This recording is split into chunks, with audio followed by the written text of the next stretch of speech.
yeah, how do we help the child who is perhaps not being invited into a circle or not being chosen as a playmate kind of look at themselves with compassion in a way and say, oh yeah, maybe I am doing something that's making me Hmm.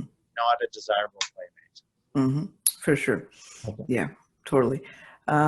So that self-awareness, right, is so important. And as a little person, they're not going to be able to have that reflective capacity, obviously. Yeah.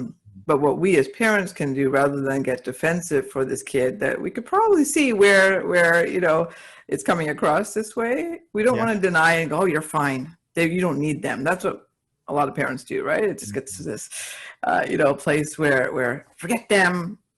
You know. Unfortunately, they don't want to forget them. That's why they're here and upset, right? They do like them and they do want to play with them. And so when they're feeling like, well, why doesn't anybody want to play with me?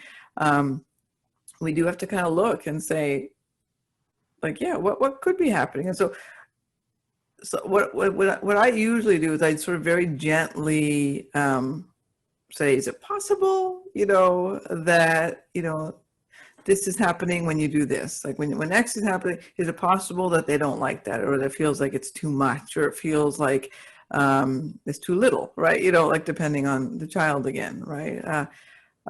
So that you're just sort of putting it out to, like, is it possible, like, could this be happening? Like sometimes people don't like it when, and then I'll come up with an example of something that sometimes I don't like it when somebody's doing this, too much, and then I feel like I need to be away for a little bit.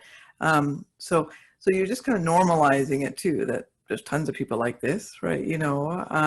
And maybe we can look and see what our impact is that way. Does that make sense? Yeah. I like Yeah. the part that really stuck out to me in that, what you just said is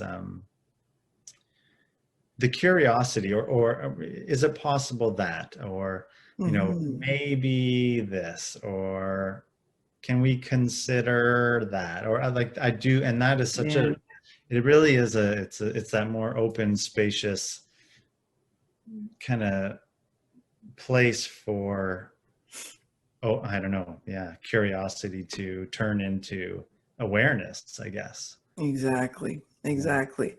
Yeah. And I'm sure at some point we'll talk about this in more depth, but I've started this thing called Worry to Wonder. And I think I started it, but I don't know how.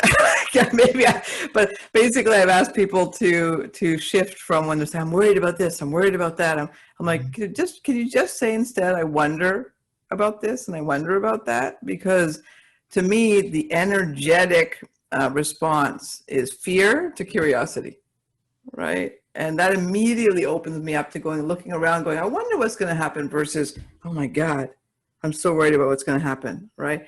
This will never solve my problem. This might, right?